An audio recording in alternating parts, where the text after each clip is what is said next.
Bringing Up Bates fans are blasting Lawson Bates for exploiting his son, Will's health.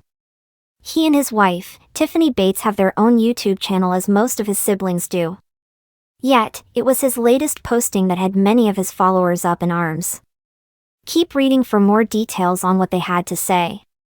Tiffany and Lawson Bates were desperate to have a child, and they struggled a lot to bring a baby into the world. It felt like all of his siblings were having children, but he and his wife were struggling to make it happen. Finally, in July 2024, the couple shared that their son, William, had entered the world. They were beyond thrilled about this and could not wait to share the news with the world. Tiffany and Lawson have continued to share updates while his siblings are continuing to grow their families. Carlin Bates just announced she was expecting baby number 3 and is over the moon for this. It came at a great time as their mother, Kelly Jo Bates, was hospitalized earlier this year. Everyone rallied around her to ensure that she was okay, so another baby is just more healing for Kelly Jo, who is on the path to recovery. Unfortunately, some of that excitement has been derailed as Lawson shared a clickbait post regarding Will on his YouTube channel. That caused fans to lash out against him as they felt it was misleading and cruel. According to a Reddit thread, Lawson Bates claimed that he was giving a health update regarding Will. That was not necessarily true, as it was just his son's 6-month checkup. Immediately, followers chimed in with a lot to say, and it was not positive. It then turned into people slamming the couple for thinking they were bigger than they actually were. Who are they?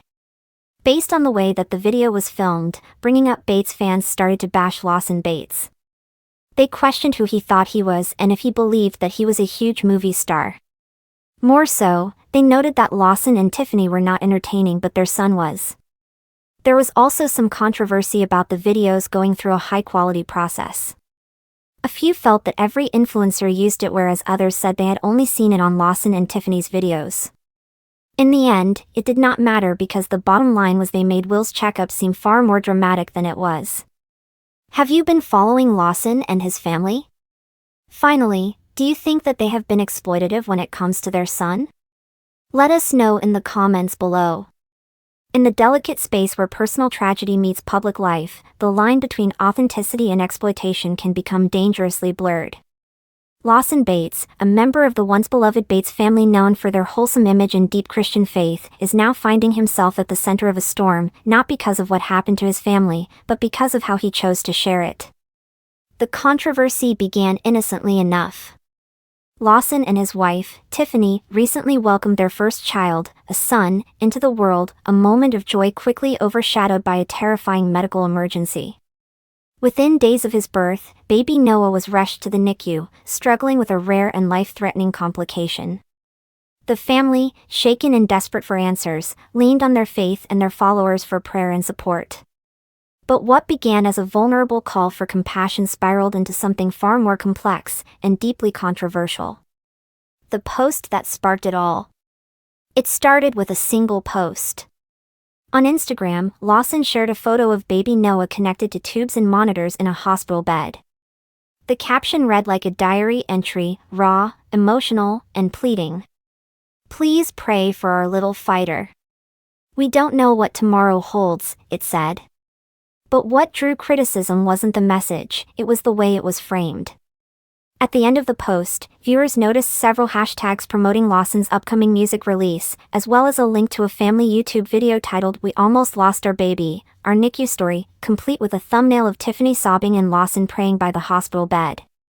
The video was monetized, promoted heavily, and filled with behind-the-scenes footage of their son's medical ordeal, complete with dramatic music, slow-motion edits, and multiple reminders to like, comment, and subscribe. To many, it felt less like a tribute to resilience and more like a marketing strategy. Fan outrage grows. The backlash was swift. Longtime fans and casual observers alike took to social media platforms to voice their discomfort. Comments on Lawson's posts shifted from supportive prayers to pointed accusations. "You don't monetize a child's suffering," one follower wrote. "This feels so manipulative." "Your son isn't a storyline, he's a human being," another added. On Reddit forums and parenting groups, discussions exploded. Was this the natural result of a reality TV family raised to share every detail? Or had Lawson crossed a moral line, using his newborn's health crisis as emotional bait? Some defended the couple, saying their grief was genuine and that sharing their experience could help other parents facing similar hardships. But others argued that the dramatization, the timing of the content release, and the promotional links diluted any sincerity. The Bates family legacy and public scrutiny. For the Bates family, this isn't the first time they've faced public criticism. Since their rise to fame on Bringing Up Bates, the family has walked a delicate line between openness and privacy, fame and faith. But as the children grew and started their own families, their choices increasingly reflected a struggle between staying true to their values and maintaining their relevance in a digital world that rewards spectacle. Lawson, known as the musical heartthrob of the Bates siblings, has often been more media-savvy and polished than his siblings. His social media feeds are curated, his music is self-promoted with enthusiasm, and his YouTube channel frequently features life updates alongside his professional pursuits.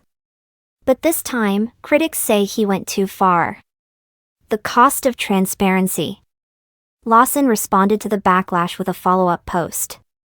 "We shared our story not to exploit, but to invite others into our pain, our faith, and our journey," he wrote. If you've ever sat beside a NICU bed, you know that the silence is deafening. We didn't film everything, but what we did share was real. He emphasized that the video's earnings would be donated to a neonatal charity and that their intention was to spread awareness, not profit. "I'm a dad who almost lost his son," he said.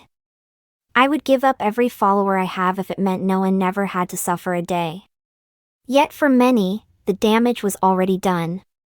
Critics pointed out that the video remained monetized, the thumbnail remained provocative, and the couple continued to post other lifestyle content in the days following.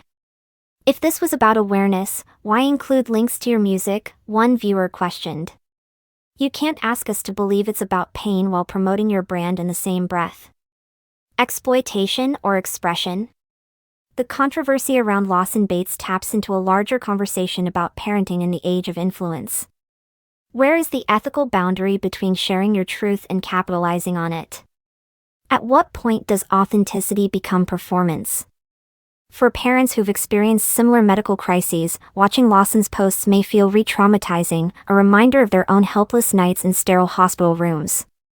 Some have spoken out about how seeing baby Noah's photos used in promotional materials triggered memories they'd fought to bury.